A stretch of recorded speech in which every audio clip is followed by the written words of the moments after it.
পরকীয়ার জেরে আটকে গেল বিমান।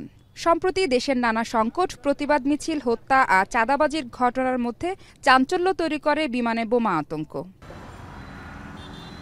শুক্রবার বিকালে বোমা আছে এমন একটি ফোন কলের মাধ্যমে ঢাকা থেকে কাঠমান্ডুগামী বিমান বাংলাদেশ এয়ারলাইন্সের একটি ফ্লাইট জরুরি অবতরণ করতে বাধ্য হয়। যদিও তল্লাশি করে বোমা পাওয়া যায়নি বিমানটিতে। ছেলের পরকীয়া ঠেকাতে তার মা ও স্ত্রী এই ধরনের কাণ্ড ঘটিয়েছেন। র‍্যাব জানায়, সঙ্গী নিয়ে ইমন নামে এক ব্যক্তি নেপাল ঘুরতে যাচ্ছিলেন। বিষয়টি টের পেয়ে ইমনের স্ত্রী ভ্রমণ ঠেকাতে বিমানে বোমা আছে এমন পরিকল্পনা আঁটেন। ইমনের মাকে দিয়ে বিমানবন্দরের কন্ট্রোল টাওয়ারে ফোন করান।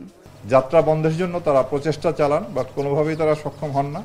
তখন ইমনেরই আরেক বন্ধু ইমরান পরামর্শ দেয় যে যদি এয়ার ট্রাফিক কন্ট্রোলকে জানানো হয় যে এখানে বোমা আছে, তাহলে হয়তো বিমানের যাত্রাটি বন্ধ হবে, এবং অ্যাকর্ডিংলি ওই মা টেলিফোন করেন এবং যার ফলে এই ঘটনা সংঘটিত হয়। কোনোভাবেই যেন এই ধরনের প্রচেষ্টা ভবিষ্যতে গ্রহণ করা না হয়, এবং করলে তার জন্য কঠিন শাস্তির ব্যবস্থা করা হবে।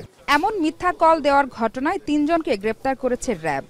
ঢাকা থেকে কাঠমান্ডুগামী বাংলাদেশ বিমানের একটি বিমানে বোমা আছে এরকম একটি টেলিফোন কল এয়ার ট্রাফিক কন্ট্রোলকে জানানো হয়, এবং যার ফলে ওই বিমানের যাত্রা স্থগিত করা হয় এবং প্রায় ৩ থেকে ৪ ঘন্টা তল্লাশি চালিয়ে সেখানে কিছু পাওয়া যায়নি। এই কলটি সঠিক ছিল না। এই ঘটনার সাথে সম্পৃক্ত ৩ জনকে আমরা গ্রেপ্তার করতে সক্ষম হই।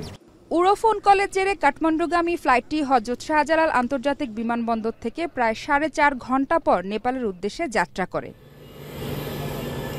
মাহফুজা বৃষ্টি, এখন ঢাকা।